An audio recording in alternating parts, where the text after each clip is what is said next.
Selamat malam, selamat datang di Mata Najwa. Saya Najwa Shihab, tuan rumah Mata Najwa. Sumpah Pemuda sudah lama menjadi mitologi tentang peranan angkatan muda di negeri ini. Puja-puji yang kadangkala terasa seremonial di tangan angkatan tua yang kerap memancing sebal. Saat para anak muda bergerak di garis massa, cemoohan makin lama semakin kencang tidak terkira. Padahal pujian atau kemarahan dari yang muda sama-sama ekspresi kejujuran yang pasti berharga. Sekali lagi kita bercakap tentang mereka yang bergelora yang tak pernah habis-habisnya menyalakan Indonesia. Inilah Mata Najwa, unjuk sumpah anak muda.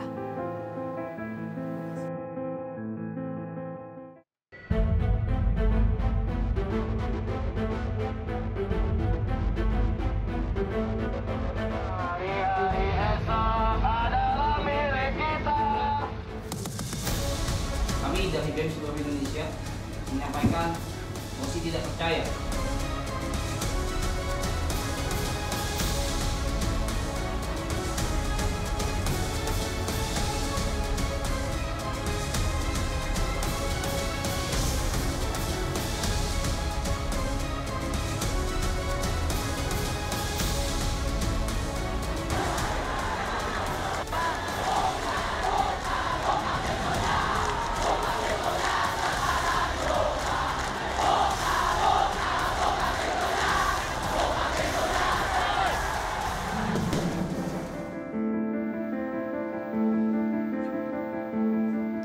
Hari ini tepat 92 tahun peringatan Kongres Sumpah Pemuda kedua. Aksi anak muda mewarnai tiap generasi bangsa ini. Malam ini Mata Najwa akan membahas soal itu, berbagai gerakan anak muda dalam topik unjuk sumpah anak muda. Saya akan perkenalkan siapa-siapa saja tamu saya di studio sudah hadir di Mata Najwa, perwakilan mahasiswa. Ada Ketua BEM Universitas Negeri Yogyakarta, Bayu Septian. Selamat malam, Bayu. Halo, selamat malam. Hadir juga Direktur Yayasan Lembaga Bantuan Hukum Indonesia YLBHI Asfinawati. Asvin, selamat malam. Selamat malam, Nana. Dan hadir juga teman saya, musikus dan seorang aktivis, Holil Mahmud. Selamat malam, Holil. Selamat malam, Nak. Saya juga mengundang wakil rakyat, ada anggota DPR dari fraksi Partai Nasdem, Taufik Basari. Selamat malam, Tobas. Malam, Nana. Terima kasih sudah hadir. Dan ada wakil dari Istana, ada tenaga ahli utama Kantor Staf Kepresidenan, Doni Gahraladian. Selamat malam, Mas Doni. Malam, Nana. Saya akan menyapa juga juru bicara kepresidenan yang bergabung lewat video conference. Ada Bang Fajrul Rahman. Selamat malam, Bang Fajrul. Selamat malam, Nana. Salam merdeka, salam Sumpah Pemuda. Terima kasih Bang Fajrul sudah bergabung walau dari jauh. Dan saya akan menyapa teman saya, komedian sekaligus sineas, Ernest Prakasa. Selamat malam, Ernest. Selamat malam, Nana. Saya juga mengundang karena ini spesial Sumpah Pemuda. Live Mata Najwa juga disaksikan oleh sejumlah anak muda langsung bergabung lewat video call dari berbagai daerah. Saya ingin menyapa teman-teman yang menyaksikan. Terima kasih sudah hadir dan juga ada perwakilan mahasiswa, teman-teman Bayu yang juga hadir malam ini di studio Mata Najwa, tetap menjaga jarak dan protokol kesehatan yang kami lakukan. Saya ingin mulai malam ini dengan Bayu. Perwakilan mahasiswa, demonstrasi aksi gerakan mahasiswa yang sudah berlangsung intens sejak tahun lalu, bahkan berjilid-jilid demonstrasi dilakukan. Hari ini pun ada aksi. Apa pesan utama yang hendak disampaikan, terutama hari ini, persis di Hari Sumpah Pemuda, Bayu? Baik, terima kasih Mbak Nana. Pertama saya menyampaikan Bismillahirrahmanirrahim. Assalamualaikum warahmatullahi wabarakatuh. Waalaikumsalam. Salam sejahtera bagi kita semua, Bapak-Bapak yang terhormat, baik rekan-rekan yang ada di rumah, dimanapun teman-teman berada. Kemudian izinkanlah saya untuk meneriakan sebuah jargon yang mempersatukan seluruh mahasiswa yang ada di Indonesia dengan teriakan Hidup Mahasiswa Indonesia. Kemudian izinkanlah saya untuk bisa meneriakan jargon yang menjadi salah satu visi dari gerakan-gerakan yang dibangun dari berbagai macam elemen, yaitu dengan teriakan Hidup Rakyat Indonesia. Baiklah kawan-kawanku semuanya, Mbak Nana, jadi ketika diminta pendapat bagaimana siklus gerakan-gerakan para pemuda sampai saat ini adalah ada kondisi yang namanya the growth of critical citizen, yang mana kita berfokus kepada masyarakat, bukan hanya pemuda sebetulnya, diminta kemudian kita menginginkan kita dilibatkan dalam proses demokrasi yang ada di negeri kita. Untuk bisa membangun bangsa ini sebetulnya ketika kita melihat tadi Mbak Nana sampaikan, hanya turun ke jalan dan seterusnya, gerakan-gerakan pemuda sampai saat ini bukan hanya gerakan-gerakan turun ke jalan, tapi gerakan-gerakan secara vertikal dan horizontal. Gerakan vertikal adalah bagaimana cara mengkritisi pemerintah, kita menjadi oposisi pemerintah untuk bisa membangun bangsa ini. Kemudian gerakan-gerakan horizontal adalah gerakan-gerakan yang kita terjun ke masyarakat. Jadi untuk membangun bangsa Indonesia kita ini bukan hanya atau tidak hanya dibutuhkan orang-orang yang hanya turun ke jalan saja, Dengan momentum Sumpah Pemuda ini juga kita membangkitkan semangat para pemuda untuk bisa kita bergerak dari berbagai macam bidang. Ada yang berprestasi melalui PIMNAS dan lain sebagainya. Kemudian ada juga terjun ke desa-desa dan seterusnya. Ya. Jadi apapun gerakan kita jangan saling mendiskreditkan.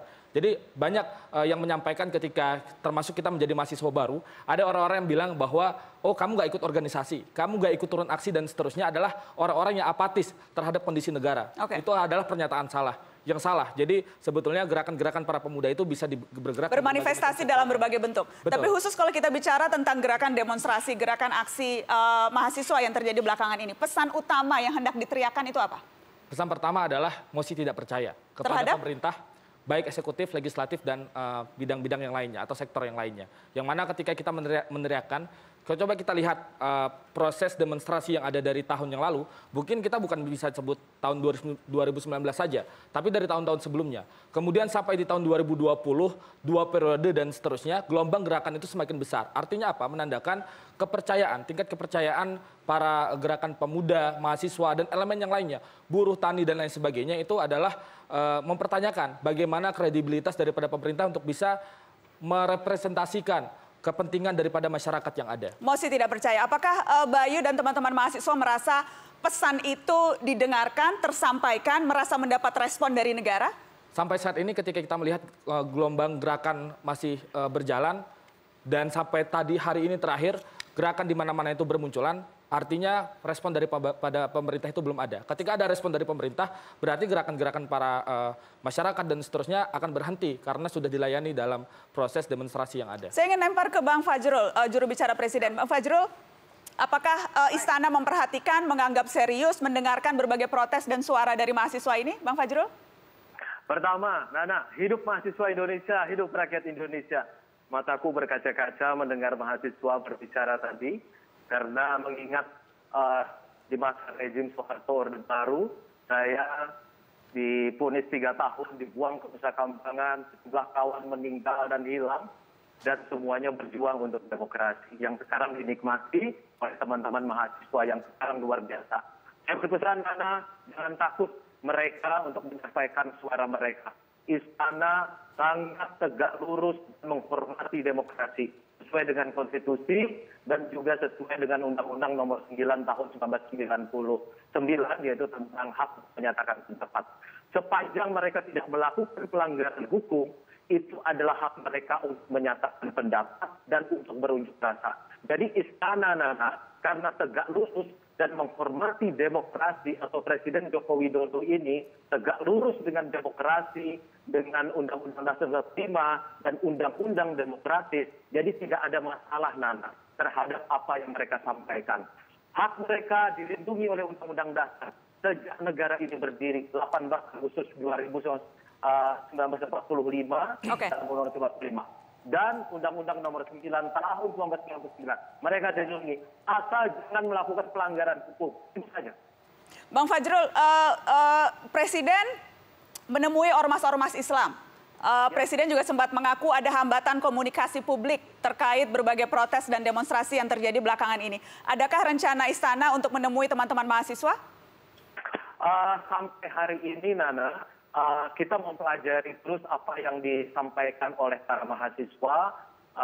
Insya Allah, mudah-mudahan apa yang disampaikan oleh mahasiswa ini bisa langsung juga bertemu dengan Presiden Joko Widodo. Oleh karena beliau sampai hari ini memang mati-matian mencoba menjalankan yang menjadi sumpah beliau, yaitu ingin memajukan Republik Indonesia ini. Mudah-mudahan di dalam waktu yang ada, nanti akan ada waktu yang akan disempatkan untuk bertemu dengan para mahasiswa.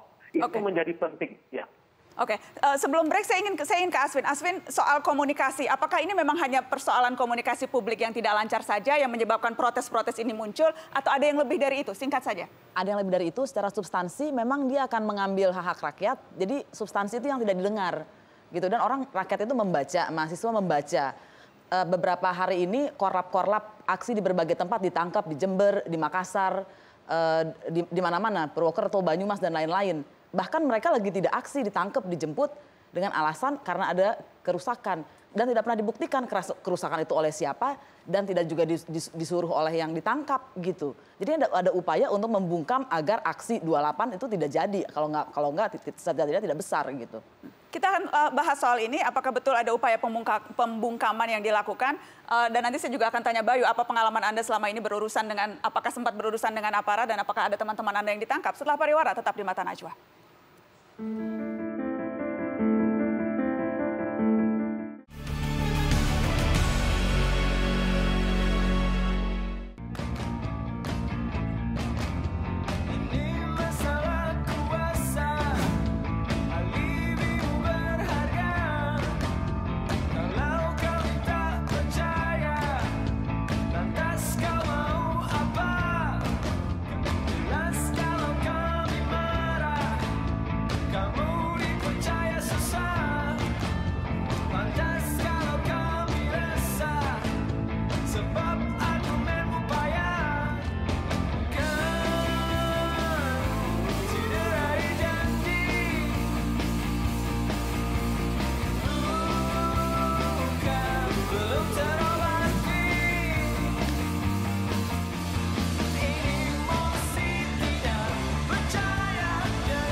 Mosi Tidak Percaya oleh Efek Rumah Kaca. Ada penulis liriknya dan penyanyinya di Mata Najwa malam ini, Holil.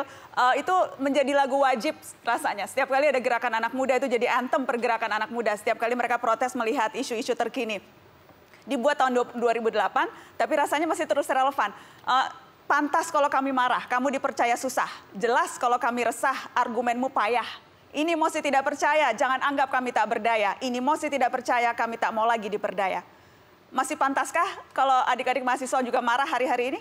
Pantas banget sih. Pantas marah? Iya, karena apa ya, mahasiswa tuh lebih minim konflik kepentingan gitu. Jadi memang ketika misalnya sekarang pemerintah yang dulu ada 2 calon sekarang jadi 1, itu kan sebenarnya melemahkan oposisi gitu. Nah, kita berharap pada siapa lagi oposisi kecuali kepada masyarakat dan yang diwakili oleh mahasiswa dan kaum buruh segala macam itu. Isu-isu yang diangkat itu isu-isu yang memang wajar diberi label Mosi Tidak Percaya? Mungkin secara ketatanegaraan kita nggak mengenal sistem Mosi Tidak Percaya karena dia diberikan kepada oleh DPR kepada eksekutif gitu ya. Tapi sebagai sebuah simbol masyarakat memberikan mosi tidak percaya kepada DPR maupun eksekutif itu masih relevan banget. Masih relevan. Saya akan lempar ke wakil rakyat. Mosi tidak percaya yang dialamatkan kepada DPR itu sesuatu yang berlebihan atau bisa dipahami? Pertama saya melihat bahwa memang mahasiswa dan gerakan masyarakat sipil memang harus posisinya adalah kritis ya terhadap kekuasaan dan kemudian menjadi penyeimbang dari kekuasaan yang ada. Menurut saya itu adalah hal yang wajar ya. Tetapi tadi saya menggarisbawahi apa yang disampaikan oleh Bayu soal cara yang berbeda-beda tentu. Kita tetap harus menghargai cara yang diambil oleh masing-masing pihak. Kalau teman-teman mungkin mengambil cara yang non kooperatif ya. Kalau ada sebagian yang mengambil cara kooperatif, kita coba memperbaiki sistem dan sebagainya. Itu bisa macam-macam ya. Tapi saya melihat bahwa sebaiknya memang tidak dilakukan zero sum game. Jadi semua seolah dinihilkan. Itu yang menurut saya juga bisa merusak kondisi negara kita.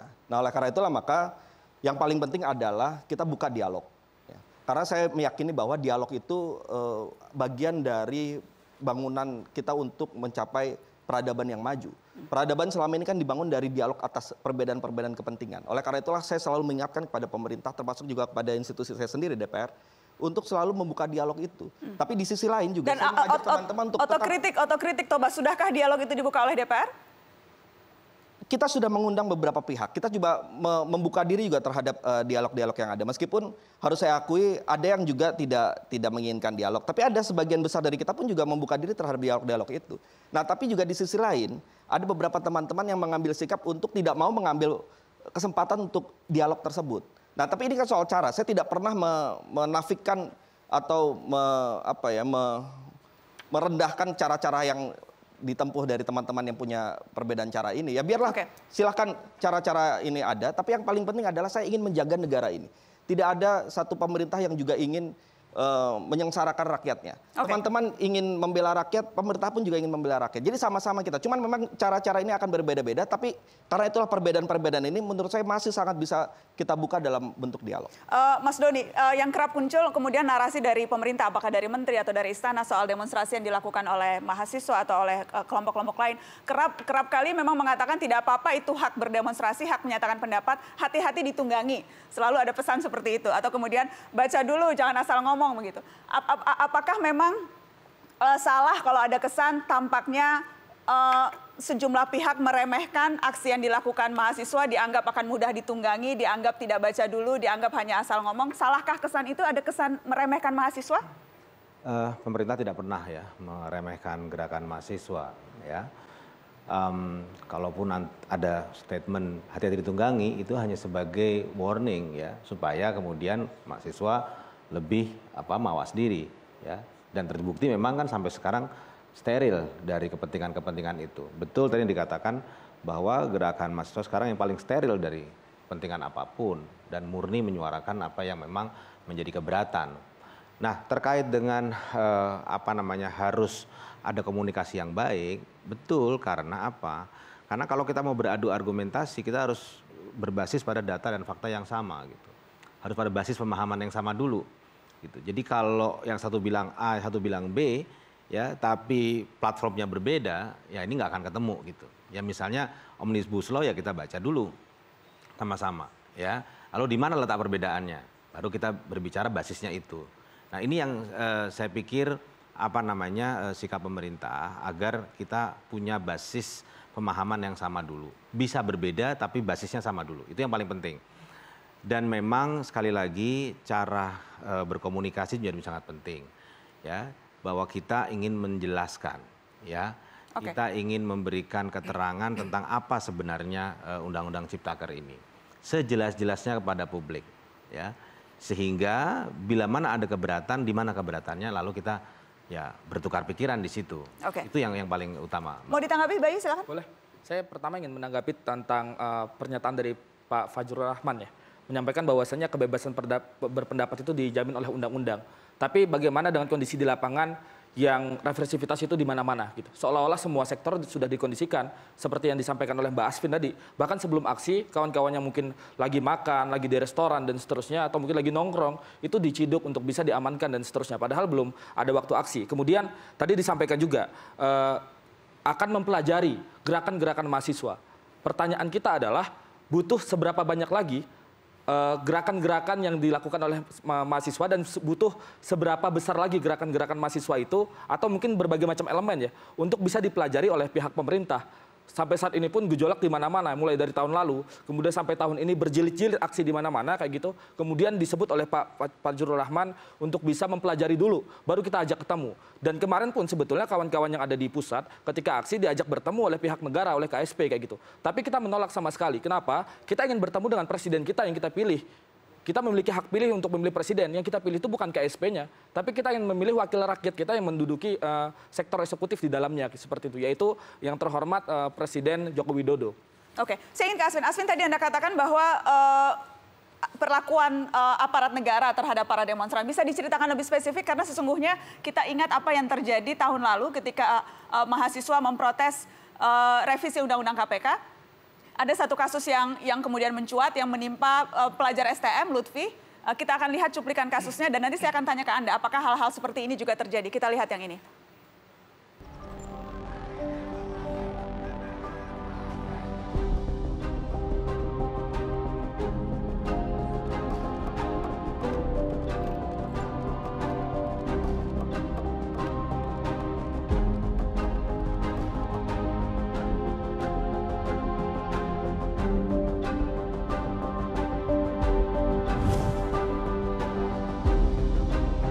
Pada saat habis dipres gitu langsung mereka membawa saya ke dalam ruangan, jadi udah dibawa ke dalam ruangan. Di dalam ruangan itu ada ruangan lagi, itu saya dibawa ke dalam ruangan itu, ditutup mata saya ditutup, diikat pakai kain, lalu kuping saya sini kanan kiri itu dijepit entah saya nggak tahu itu dijepitnya pakai apaan karena mata saya tertutup. Lalu saya disuruh jongkok, Nah pada saat itu saya ditanya lagi, lempar berapa kali? Saya nggak ngelempar Pak, langsung instrumen itu mulai berjalan langsung deret gitu ya kan. Mereka ya sekitaran setengah jaman mereka menyetrum saya.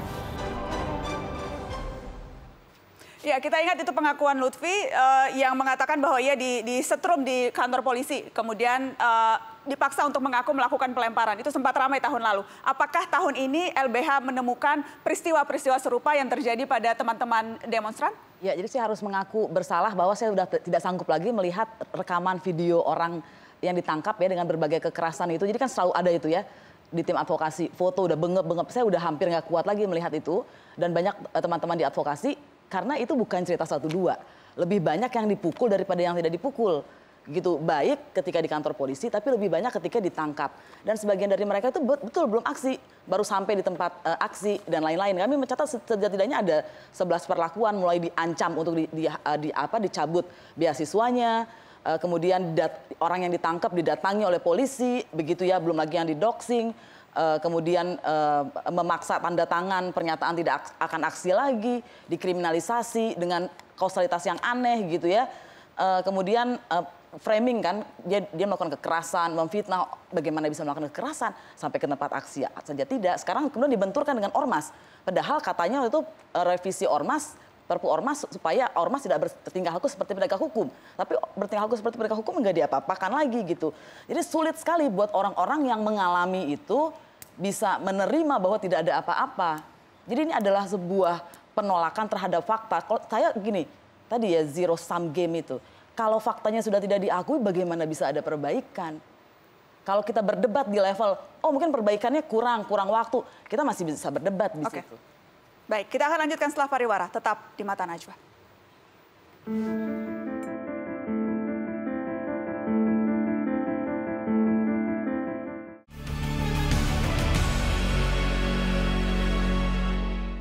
Anak muda kita, aduh saya bilang sama Presiden, jangan dimanja. Dibilang generasi kita adalah generasi milenial. Saya mau tanya hari ini, apa sumbangsihnya generasi milenial yang sudah tahu teknologi seperti kita bisa viral tanpa harus bertatap langsung?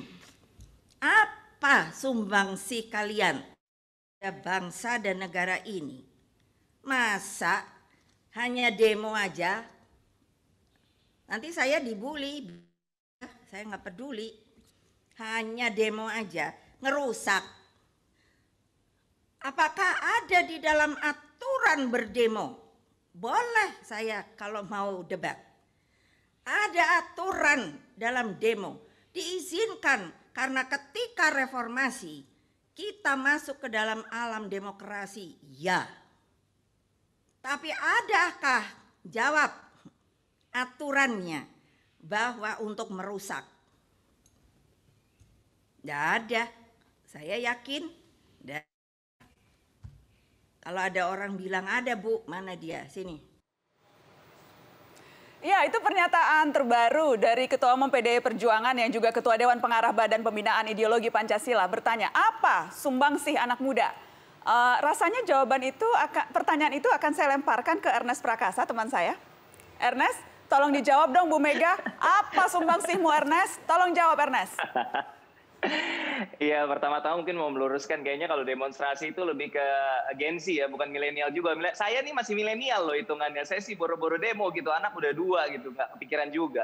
Tapi menurut saya di industri yang Indonesia yang juga bahkan bukan hanya unicorn, kita punya dekakorn gitu, digital adalah salah satu indikator kemajuan sebuah negara gitu, sebuah bangsa, gimana kita bisa punya prestasi di bidang digital. Indonesia ini punya banyak sekali prestasi di bidang digital, dari mulai startup sampai atlet-atlet e-sport kita yang berprestasi di level internasional, sampai filmmaker kita yang menyabet banyak penghargaan di level internasional, dan mereka adalah millennials. Jadi ini mungkin Bu Mega lagi terlalu bersemangat sampai lupa, mungkin ada juga poin-poin seperti ini di industri kreatif, terutama milenial sebagai anak-anak muda yang punya mungkin agility gitu ya, punya kemampuan bergerak dan yang kelincahan yang mungkin tidak dimiliki sama generasi sebelumnya gitu, sehingga mudah beradaptasi dengan zaman sekarang yang digital ini membuat apa-apa cepat berubah sekali gitu, Nak. Oke, saya ingin ke Bayu. Bayu mau dijawab juga tadi pertanyaan dari Ketua Umum PDI Perjuangan? Boleh. Ketika ada pertanyaan apa sumbangsi pemuda, silakan lihat saja orang-orang ada di sekitar saya ini. Mbak Nana, kemudian Mbak Asvin, Mas Hoili ya? Khalid, sorry. Dan posisinya ini adalah sumbangsi kami dari berbagai macam bidang. Mbak Nana mungkin yang sebagai wartawan dan seterusnya.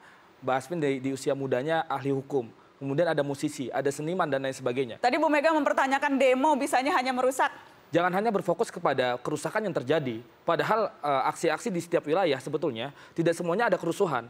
Jadi jangan sampai itu mengaburkan pandangan pemerintah itu untuk melihat substansi apa yang kita angkat sebetulnya. Seperti itu, Mbak Nana. Holil, prestasi sumbangsi anak muda dipertanyakan? Sebenarnya itu tadi dia mengawal demokrasi ya, menjadi mengawal demokrasi. Gimana caranya mengawal demokrasi dengan punya kesadaran politik. Jadi jangan sampai kita belajar dari rakyat oleh rakyat untuk rakyat, tapi kita nggak tahu operasionalisasi dari itu apa gitu. Jadi dengan aktif berpolitik, ikut memantau jalannya pemerintahan itu termasuk sumbangsi, apalagi di kondisi yang sekarang nggak berimbang gitu. Mas Doni, apakah Presiden Jokowi selama ini memanjakan generasi milenial? Tadi dikatakan Bu Mega seperti itu, meminta Presiden Jokowi tidak memanjakan generasi muda. Selama ini Presiden Jokowi sudah memanjakan anak muda? Saya mau jawab apa ya? Jadi saya kira begini, Presiden sangat memperhatikan anak muda. Ya, memperhatikan tuh bukan memanjakan. Misalnya begini, ada program UMKM Go Digital, ya 4,2 triliun dikucurkan untuk program itu. Artinya apa? Anak muda yang bikin clothing, yang mau bikin platform digital, itu dibantu oleh pemerintah. Nah, ini sumbangsi pemerintah untuk industri kreatif yang isinya anak muda, kan kira-kira begitu. Ya, Presiden juga kerap mempromosikan ya kreatif industri, dia pakai jaket yang ada sablonan segala macam, dia pakai motor custom, itu kan bagian dari kreatif industri, itu anak muda semua. Begitu. Jadi ini bentuk perhatian ya seorang presiden kepada anak-anak muda, bukan memanjakan tentu saja ya, tapi kan ini diberikan bantuan permodalan, diberikan pelatihan dan lain sebagainya. Itu saya kira bentuk perhatian yang manis gitu. Manis. Presiden kepada anak-anak muda. Bang Fajrul, jadi Anda juga tidak sependapat kalau itu bentuk pemanjaan? Saya ingin ke Bang Fajrul, juru bicara Presiden. Oke, baik, Nana.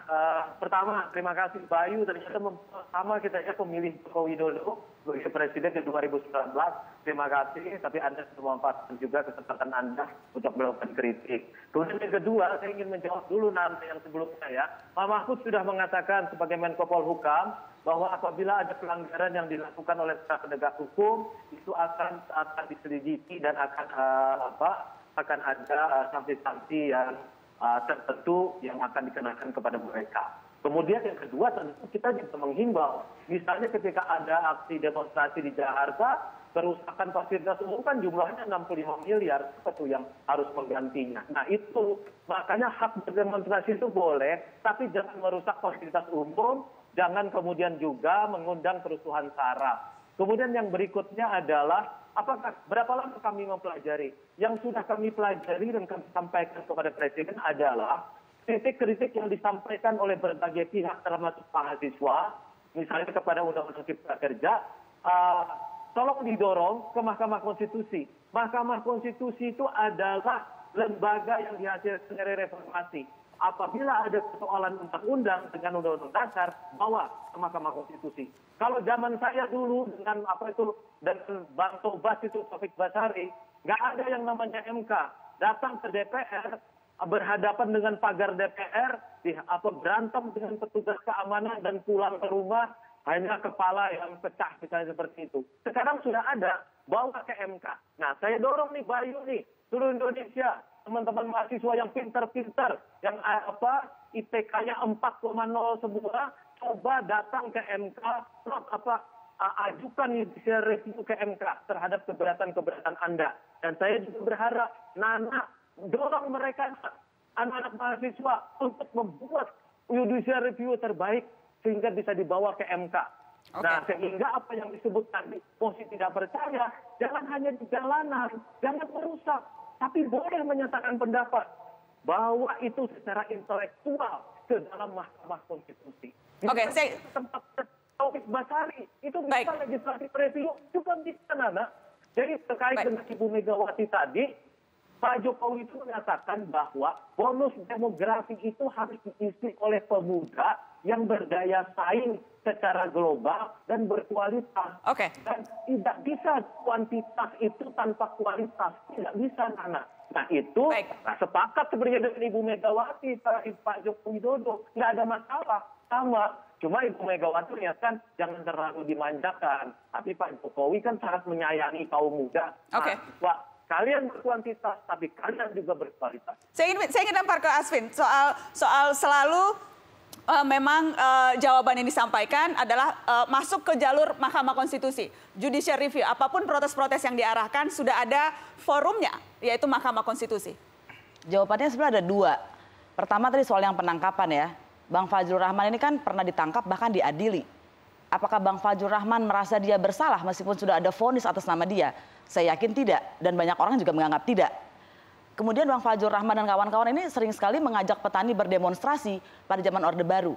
Apakah pada zaman Orde Baru tidak ada pengadilan? Ada. Kenapa nggak masuk ke jalur pengadilan? Kenapa dibawa berdemonstrasi? Kenapa melakukan pematokan di lapangan? Yang mau saya katakan adalah Undang-Undang 39 mengatakan setiap warga negara, setiap orang berhak menempuh jalur apapun yang mau dia lakukan untuk mendapatkan haknya. Mau melalui ombudsman, melalui demonstrasi, itu semua konstitusional, itu semua sesuai Undang-Undang Dasar. Jangan dibelah dan dibenturkan, dispin bahwa yang konstitusional hanya melalui judicial review. Itu persoalannya. Saya ingin lempar ke Tobas, karena Anda juga mantan aktivis mahasiswa, aktivis 98, Anda juga dulu bergerak di LBH. Dari kacamata sekarang Anda sebagai wakil rakyat yang di demo, yang diberikan mosi tidak percaya, bisakah melihat dari perspektif teman-teman ini? Ya gini, semua apa yang dilakukan oleh teman-teman ini saya bisa memahami, ya. Karena memang ya itulah pilihan dari gerakan suatu perjuangan. Ya. Jadi tidak ada masalah dengan itu. Tinggal kemudian, jangan kemudian tutup ruang dialog itu. Kalau saya penekanannya di situ, ya. Sehingga ketika kita... Dan Anda merasa yang menutup ruang dialog itu justru dari pihak... Enggak, saya tidak mengatakan seperti itu. Kita memang gini, kenapa ini menjadi begini? Memang ada sumbatan-sumbatan dialog yang terjadi sejak periode yang lalu. Ya. Itu fakta yang harus kita akui dan kita harus perbaiki. Nah, cuman kan begini, setiap orang pasti akan menjalankan perannya masing-masing. Saya sekarang ada di dalam sistem dan saya akan lakukan apa yang saya miliki, apa yang bisa saya lakukan di dalam sistem itu. Termasuk ketika kemarin pembahasan RUU Cipta Kerja, itu saya hajar habis-habisan, saya berjuang di dalam.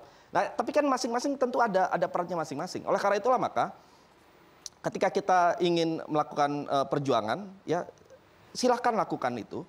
Tapi pilihan-pilihan jalan inilah yang mungkin bisa kita cari mana yang terbaik. Okay. Salah satunya contoh gini, Nana. Jadi demonstrasi betul itu adalah bagian. Tapi kan kita juga ingin ujungnya kemana? Ya, apakah ujungnya ingin tetap kondisi negara yang tidak stabil? Atau kita ingin ada hasil? Hasilnya apa? Apa yang tadi disampaikan Bang Fajrul itu adalah upaya untuk kita, ayo kita hasilnya apa? Kalau pengen kita ada perbedaan pendapat yang tidak bisa kita selesaikan, harus ada pihak ketiga yang kemudian memutus mana pendapat yang paling benar. Itu arah dari apa yang disampaikan oleh Bang Fajrul tadi. Oke. Setelah ini kita akan kembali berdiskusi spesifiknya soal survei yang dikeluarkan oleh Indikator Politik Indonesia yang menyebutkan banyak orang yang takut bersuara hari-hari ini. Apa pendapat Ernest Prakasa? Saya akan tanyakan itu ke Ernest setelah pariwara. Tetap di sini.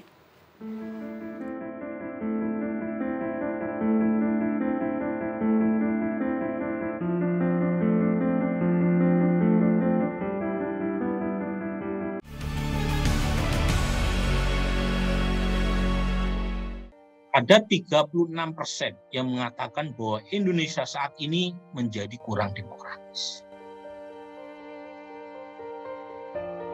Proporsi yang mengatakan ini itu lebih besar ketimbang yang mengatakan Indonesia menjadi lebih demokratis. Perempuan, surprisingly, itu mengatakan kurang demokratis ketimbang laki-laki. Kemudian anak muda dibanding yang tua itu cenderung mengatakan kurang demokratis. Nah ini menarik, anak-anak muda ini kan lahir setelah 98. Jadi mereka mungkin komparatif referensinya adalah era reformasi. Nah kemudian kita tanya variabel lain, setuju atau tidak setuju dengan pendapat bahwa warga makin takut menyatakan pendapat. Yang mengatakan sangat setuju dengan pendapat ini 21,9%. Yang menyatakan cenderung atau agak setuju dengan pernyataan ini besar sekali, 47,7%. Yang menolak dalam pengertian nggak ada apa-apa, orang bebas ngomong sekarang, itu 22,0%. yang tidak setuju sama sekali dengan pernyataan ini 3,6%. Ini alarming. Lagi-lagi ya kita ingatkan, ada situasi yang di bawah alam sadar, masyarakat mulai takut ngomong. Survei membuktikan, alarming katanya Burhanuddin Muhtadi yang menyebut orang makin takut menyatakan pendapat. Saya ingin ke Ernest Prakasa, komika, sineas. Juga merasa seperti itu yang Anda tangkap juga, Ernest? Takut menyatakan pendapat, takut bersuara hari-hari ini? Kalau takut enggak, tapi mungkin lebih berhati-hati. Sebenarnya yang perlu saya ingin sampaikan unek-unek mumpung ada Bang Fajrul di sini ya. Kadang-kadang kita melihat bahwa rakyat Indonesia merasa dengan sosial media sekarang beropini menjadi mengerikan karena kadang-kadang tiba-tiba kita dilaporin ke polisi. Yang ngelaporin sih memang bukan Pak Jokowi, tapi relawan. Nah, sebagai yang direlawani, kalau nggak setuju sama kelakuan relawannya, ya ngomong. Maksud saya gitu, jangan, itu kan relawan saya, bukan saya. Ya nggak bisa juga dong kalau misalnya saya ada relawan Ernest Prakasa, kelakuannya saya nggak setuju, saya sentil kupingnya gitu. Jadi, buat saya, kebebasan pendapat saat ini memang secara formal diizinkan, tapi secara realita, saya nggak bicara represivitas seperti yang tadi sudah diceritakan, tapi di represivitas digital ini formatnya macam-macam gitu. Dari mulai cyber army yang melakukan bully, melakukan doxing, jadi memang smooth dan bukan dilakukan oleh pemerintah, bukan dilakukan oleh polisi, tapi kita nggak tahu ini siapa orang-orang yang melakukan teror-teror di dunia maya ini. Pokoknya kalau ada orang yang dianggap kritis atau mungkin menyinggung suatu pihak, institusi atau apa, caranya untuk menyerang di media sosial memang sangat beragam sekali gitu, dan kita nggak tahu siapa yang melakukan. Jadi buat saya pribadi, kalau dibilang sampai takut sih enggak, tapi mungkin lebih berhati-hati. Artinya kembali kepada substansi. Apa sih yang diomongin, ngerti nggak lu ngomong apa gitu. Kalau buat saya sih gitu, dan apakah yang diomongin ini memang valid, ada datanya, dan memang bukan sekedar hoax atau propaganda. Itu sih Nana kalau dari aku. Oke, Bang Fajrul silakan ditanggapi Bang. Jangan takut turun ke jalan, jangan takut menyatakan pendapat. Anda dilindungi oleh Undang-Undang Dasar dan Anda dilindungi oleh Undang-Undang Nomor 9 Tahun 1998. Jadi jangan pernah takut. Nah Nana, seperti ini. Sebenarnya Presiden Joko Widodo itu kan sangat setia, tegak lurus lah terhadap Undang-Undang Dasar dan undang-undang yang demokratis. Kita lihat saja indeks demokrasi Indonesia sekarang kan meningkat jadi 74,92 yang dikeluarkan BPS. Sejak Pak Jokowi itu memimpin tahun 2014 sampai dengan 2019 itu rata-rata 72 indeksnya. Dan sekarang itu sudah 74,92. 2013 ke bawah itu rata-rata cuma 63, Nana. Jadi artinya kalau kita memakai indeks demokrasi Indonesia yang dikeluarkan BPS, ini angkanya lebih stabil sebenarnya. Oke. Nah ini kita melihat bahwa ada kemajuan demokrasi, tapi di dalamnya tentu ada dinamika. Nah sekali lagi saya menginginkan, karena perjuangan kita kan kita turun ke jalan, kita menyatakan pendapat, tapi kita siap juga bertarung dengan Pak Taufik Basari misalnya melalui legislative review atau di Mahkamah Konstitusi melalui judicial review. Saya ingin lempar ke Asvin, orang makin takut berpendapat itu sesuatu yang Anda temui juga? Ya, ketua BEM di Kaltim nggak takut berpendapat, sekarang ditangkap, ditahan. 14 orang sore ini ditangkap di Ternate karena aksi, begitu ya. Dan kalau datanya BPS, data The Economist Intelligence Unit bilang 2015 angka demokrasi zaman Pak Jokowi 7, sekian, sekarang tinggal saya lupa 6,49 atau 6,39 2019, 2018 sama juga 6, sekitar itu 6,39 atau 49.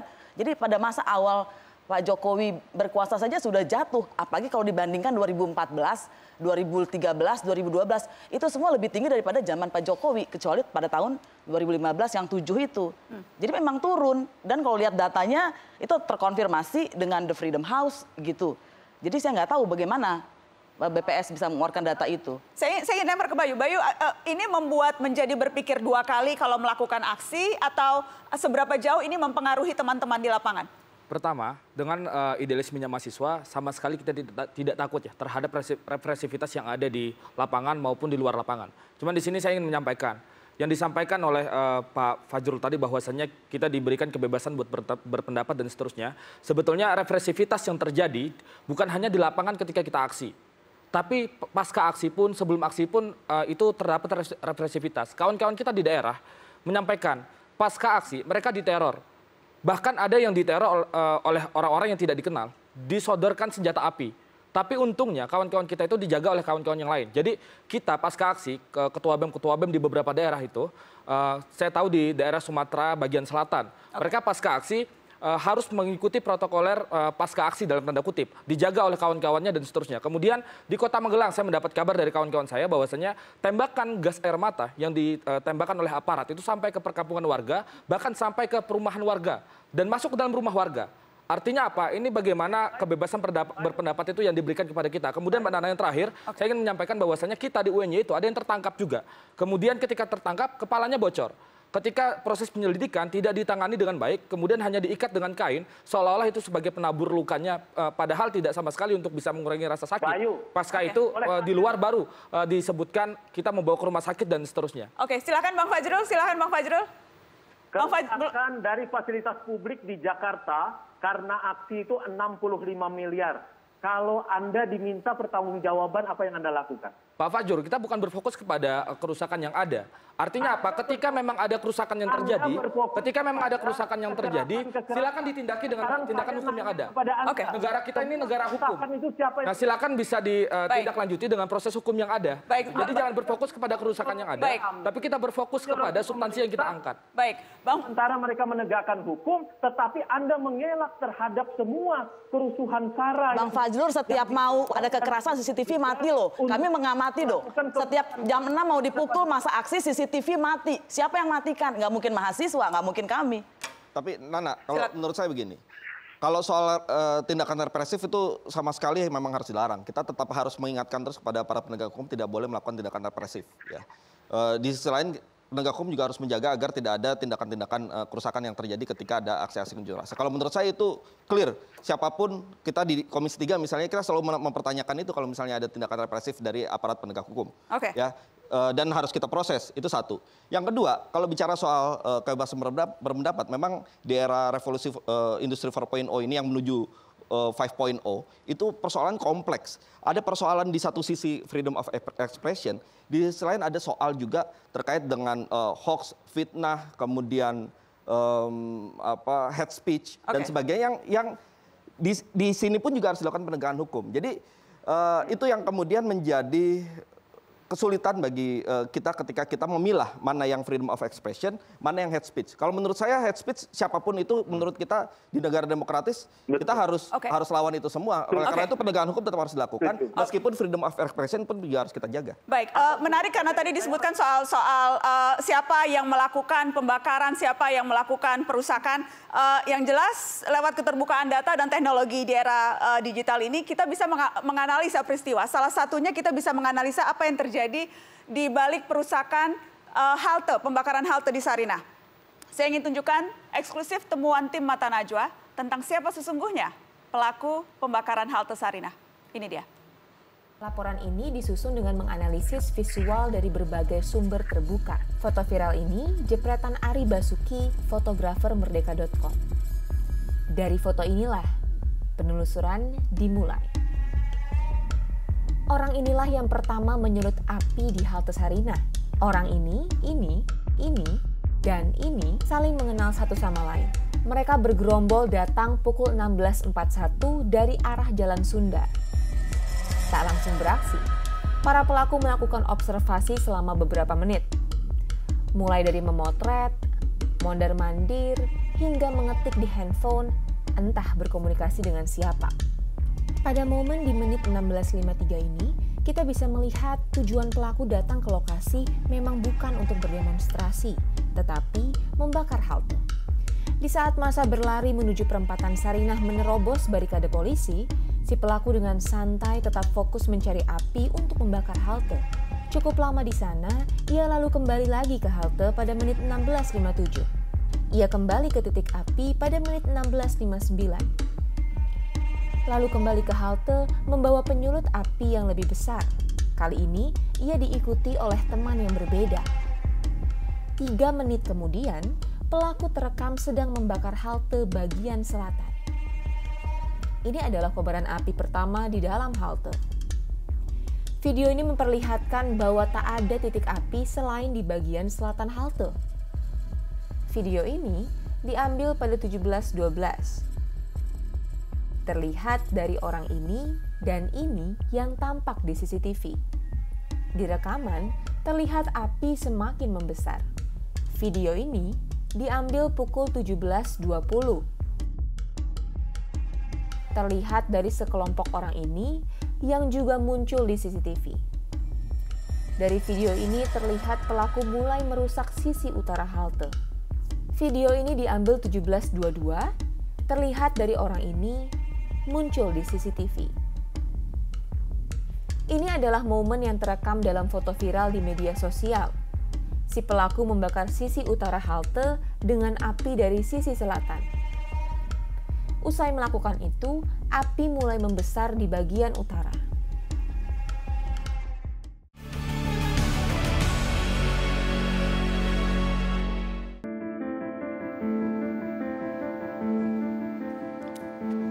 Saya ingin mengulang pertanyaan Ketua Umum PDI Perjuangan Ibu Megawati Soekarno Putri. Apa sumbangsi anak muda? Saya ingin tanya ke Ainun Najib, seorang praktisi teknologi, inisiator berbagai gerakan partisipasi publik lewat data. Saat ini bekerja di Singapura, tapi kerap kali melakukan pemantauan, pengawalan berbagai hal penting, isu genting. Terakhir soal kawal COVID juga diinisiasi oleh Mas Ainun. Selamat malam. Assalamualaikum Mas Ainun. Waalaikumsalam warahmatullahi wabarakatuh. Selamat malam Mbak Nana, terima kasih waktunya. Unjuk Sumpah Anak Muda itu topik Mata Najwa malam ini, Mas Ainun. Anda praktisi teknologi, kerap menginisiasi berbagai gerakan. Seberapa jauh sesungguhnya penggunaan data teknologi mempengaruhi praktek berdemokrasi kita? Ini masih kurang sekali. Kita di awal-awal kawal COVID kita bilang bahwa pemerintah perlu mempunyai information leadership, yaitu berada terdepan dalam rangka mengkomunikasikan situasi yang real yang sebenarnya dengan transparansi dan dengan pelibatan publik. Ini kuncinya di sini Mbak Nana, harus melibatkan publik melalui transparansi data. Itu yang sepertinya kurang dilakukan saat ini. Bahkan beberapa yang lagi ramai dibahas tadi sebelum sesi saya ini, itu sebenarnya juga tidak lepas dari kurangnya transparansi dan pelibatan publik ketika membahas dokumen-dokumen kenegaraan. Apa boleh Anda elaborasi apa misalnya yang menjadi contoh betapa sesungguhnya kalau transparansi itu tidak terlihat sehingga yang kita lihat banyak protes dari berbagai kalangan, Mas Ainun? Ya mungkin kita ambil contoh yang positif dulu ya. Kembali ke 2014 ketika saya dan teman-teman memulai inisiasi kawal pemilu 2014. Waktu itu Indonesia diambang perpecahan ya, mungkin sekarang juga masih terpolarisasi ketika dua kubu saling mengklaim kemenangan. Nah, di situ kami mengapresiasi sekali KPU melakukan open data transparansi, membuka semua hasil scan dari 478.000 TPS se-Indonesia. Itu di-upload tersedia dan kemudian itulah yang menjadi bahan kami dan ratusan relawan diaspora maupun yang berada di Indonesia untuk mentabulasi dan menyelesaikan hasil perhitungannya seminggu lebih cepat dari hasil resmi KPU saat itu untuk menenangkan masyarakat. Nah, ini contoh positif yang seharusnya ditiru. Kemudian di 2015 saya masih ingat sekali Gubernur Ahok waktu itu juga sangat-sangat transparan dengan data anggaran. Dan dari situ kami teman-teman praktisi teknologi informasi mengambil data-data itu, umpan lambung itu kami ambil, kami terima, terus kami bikin kawal APBD waktu itu. Nah ini yang sayangnya beberapa tahun terakhir atau sejak saat itu kurang kami dapati. Misalnya yang terbaru ini harusnya seandainya saja draft-draft itu jelas disampaikan ke publik jelas, itu insya Allah partisipasi publik, public scrutiny bisa terjadi dan bisa memberikan masukan kepada pemerintah dan tentunya pemerintah juga memasang telinga lebar-lebar dan memasang hati yang lapang untuk kemudian mendengarkan dan berdiskusi. Apalagi ketika yang mengajak diskusi itu adalah ormas-ormas besar seperti PBNU dan Muhammadiyah. Oke, kesadaran data, kemampuan analisa data itu semua bagian dari literasi digital yang kerap kali kemudian dikampanyekan penting untuk dimiliki oleh setiap warga di era digital saat ini. Tapi kalau kita menengok, itu kan yang diharapkan dari peran warga negara. Peran negaranya seharusnya seperti apa, Mas Ainun? Kalau memang mendorong literasi digital, negara juga harus, literasi digitalnya juga harus tinggi rasanya. Betul sekali, dan itu yang kita sebut dengan information leadership itu tadi. Dimulai dengan open data, transparansi, apa adanya, yang merupakan hak publik, yaitu hak atas informasi ketatanegaraan ini dan kebijakan-kebijakan serta alasan-alasan dan pertimbangannya, itu sepatutnya dibuka. data-data mengenai bagaimana alokasi atau penggunaan anggaran kita itu sepatutnya dibuka. Seperti itu Mbak Nana. Ini yang sekarang kurang sekali. Mas Doni, saya ingin minta tanggapan Anda karena ini kan seharusnya jadi salah satu yang utama yang didorong oleh teman-teman di pemerintahan, oleh Istana, oleh KSP. Apakah itu sudah maksimal dilakukan menurut Anda? Ya, saya kira kita sudah ada program satu data ya, jadi mengintegrasikan seluruh data-data itu ya menjadi satu data yang bisa dibaca oleh publik begitu ya. Tapi kalau masih ada kekurangan, ya saya kira itu nanti tentu saja ini continuous improvement ya. Untuk itu. Tapi terkait tadi betul ya memang transparansi itu menjadi sangat penting. Karena tadi saya katakan ketika bahan dasarnya tidak sama, maka kesalahpahaman itu menjadi sangat mungkin gitu. Ya, ada yang mengatakan bahwa ini tidak ada ya di pasal ini tidak ada, padahal ada dan sebagainya. Ini kan karena bahannya tidak sama gitu. Jadi ini saya kira penting ya, terima kasih sekali masukan dari Mas Ainun. Tentunya kita continuous improvement untuk terus membuka seluruh dokumen sehingga basis perdebatan publik yang sehat itu sama gitu. Sehingga demokrasi kita berkualitas. Kita akan kembali setelah pariwara, tetap di Mata Najwa.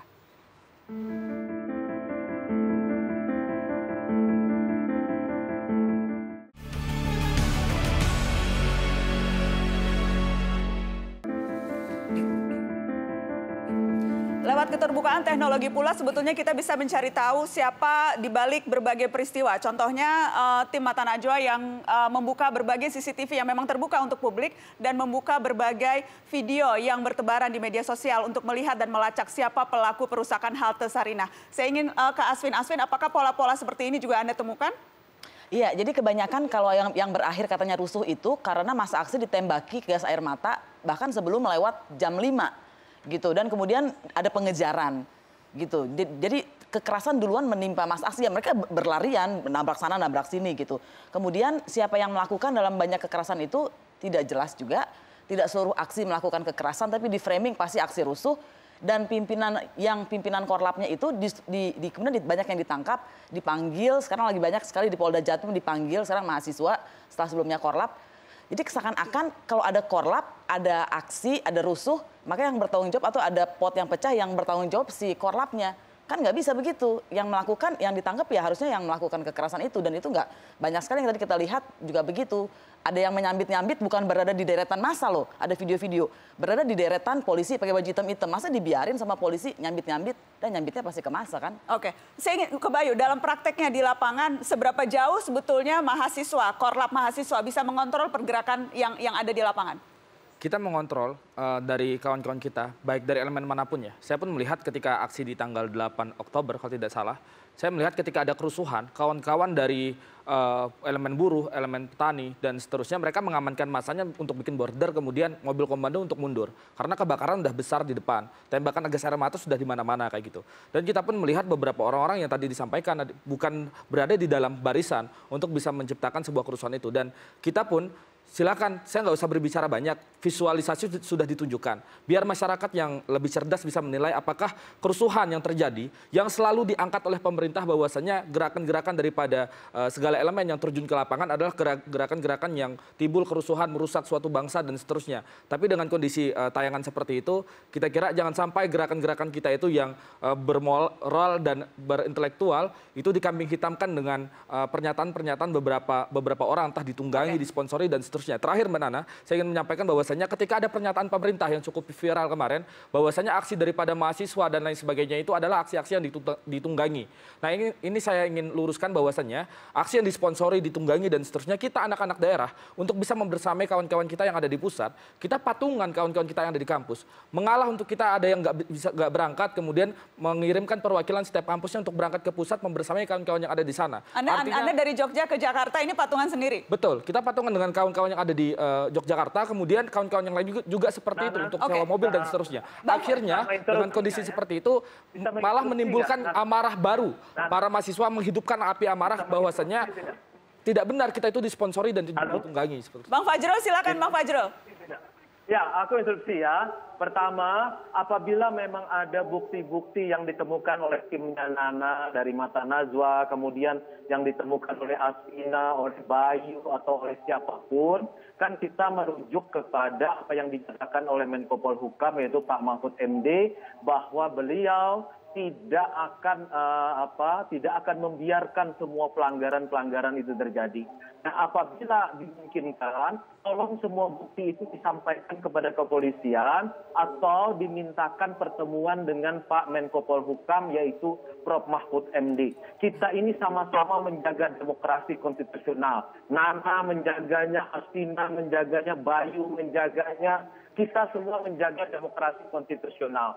Segala sesuatunya ada jalurnya, tetapi saya berkeyakinan bahwa setiap adanya pelanggaran itu pasti akan menumbuhkan sesuatu kecelakaan atau apapun seperti itu. Jadi tidak mungkin ada orang yang baik-baik saja berdiri menyampaikan pendapat lalu tiba-tiba kemudian ini kita tidak zaman Orde Baru, ada orang cuma berdiri, menolong orang lain lalu ditembak. Tidak ada seperti itu.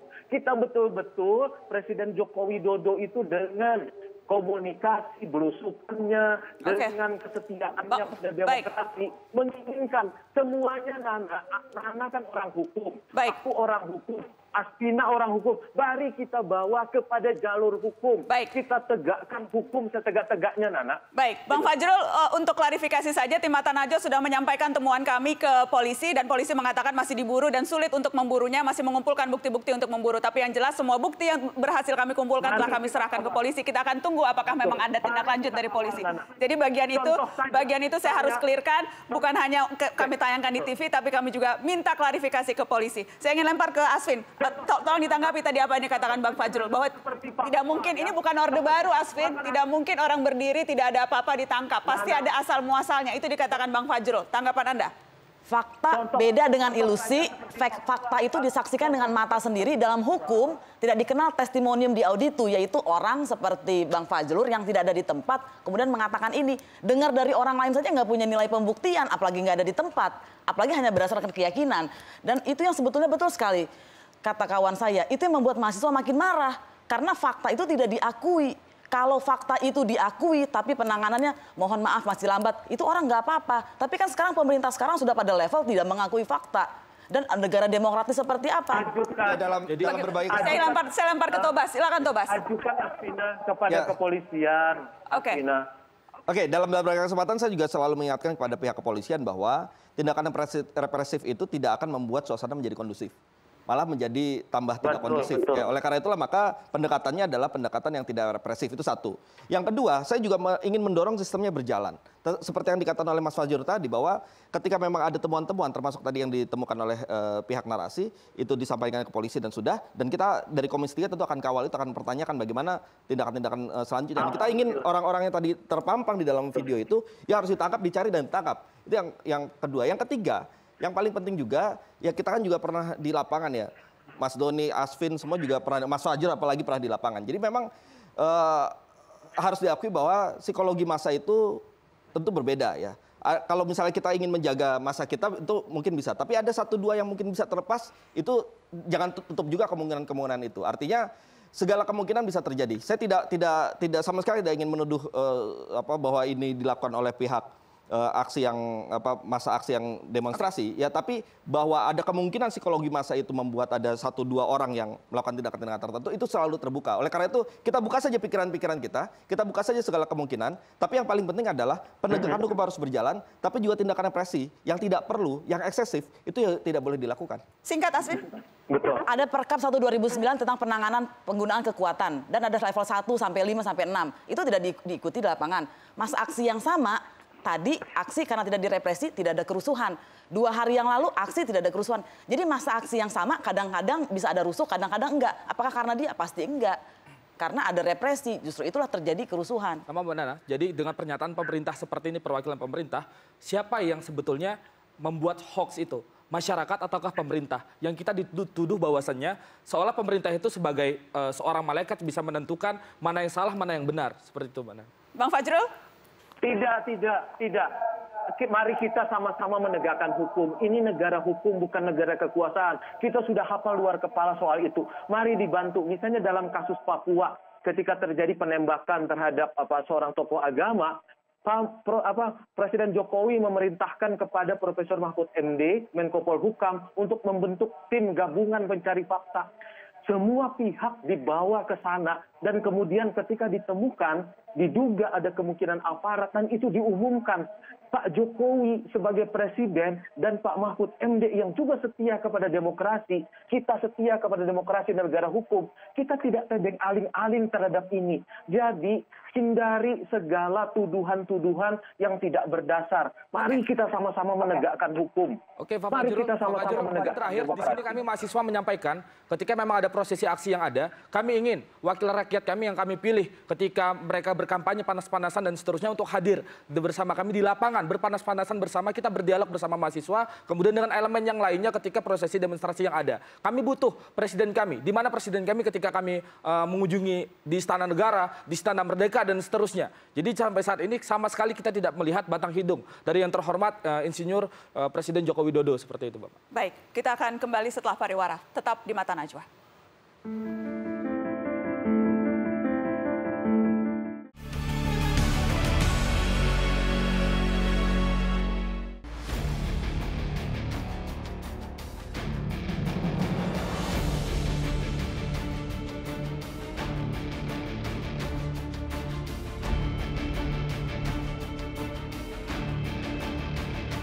Bukan akhir, karena akhir dari persatuan ini adalah kekuasaan sejati di tangan rakyat.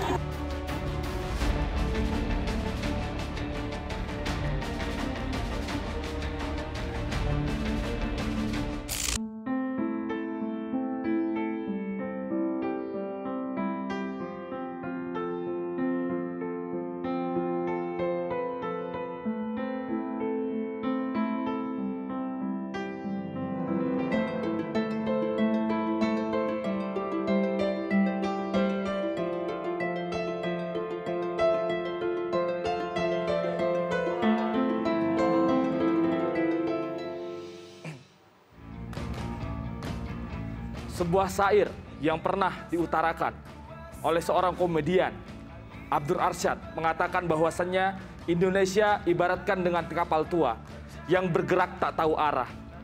Mungkin arahnya ada, tapi nahkoda kita yang tidak bisa membaca. Mungkin bisa membaca, tapi tertutup hasrat membabi buta. Indonesia memang seperti kapal tua yang bergerak tak tahu arah, yang isinya mulai dari Sumatera, Sumbawa, Papua yang bersatu di dalam Nusantara. Sudah 7 kali kita ganti nahkoda tapi masih jauh dari kata sejahtera. Kemiskinan di mana-mana, pendidikan mahal biayanya, korupsi merajalela, dan penindakan hukum yang lemah di negeri kita. Maka dari itu kawan-kawan semua, untuk melawan segala penindasan, untuk memajukan bangsa kita, Republik Indonesia, mari kita ucapkan Sumpah Mahasiswa yang menjadi pemersatu kita di momentum Sumpah Pemuda 28 Oktober 2020 ini. Sumpah Mahasiswa Indonesia.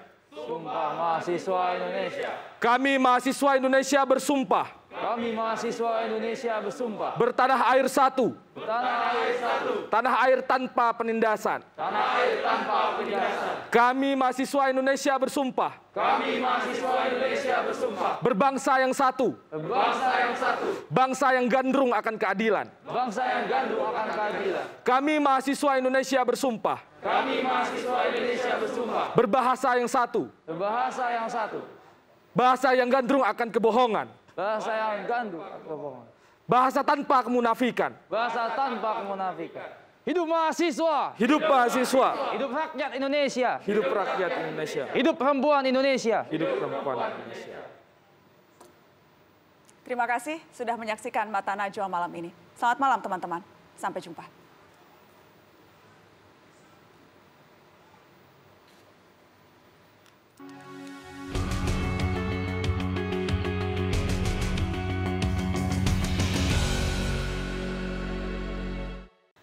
Pada suatu ketika Tan Malaka pernah berkata, idealismelah kemewahan terakhir seorang anak muda. Masa-masa rawan yang acap berantakan namun penuh letup keberanian dan pencarian. Coba-coba penuh risiko dihikmati sembari bernyanyi melawan segala cemas dengan solidaritas penuh nyali. Dengan atau tanpa restu para tetua berderap maju sama-sama ke berbagai penjuru yang belum teraba. Bukankah kalkulasi matang hanya milik para bijaksana? Terlalu banyak berpikir, kadang bikin langkah tertunda. Tiap kali Indonesia merapuh oleh pola penguasa, orang muda niscaya datang memulihkan seperti semula. Menggemburkan lagi tanah-tanah kering yang lama tak dicangkul, menyuburkannya lagi dengan api harapan yang mengepul. Dalam perjalanan berbahaya para pemuda, Indonesia ditemukan. Oleh anak muda pula, Indonesia akan melesat, tak terhentikan.